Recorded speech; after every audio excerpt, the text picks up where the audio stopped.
শুধু auditing standard বা accounting standard থাকলে চলবে না, কতগুলো আছে প্রসেস এবং প্রক্রিয়া।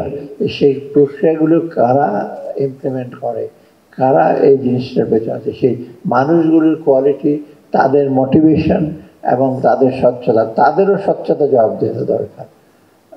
অর্থাৎ তারা যদি স্বচ্ছ জবাবদিহি না করে, তবে ওই রিপোর্টটাও খুব যে সুবিধা হবে তা না। এটা 1 নাম্বার।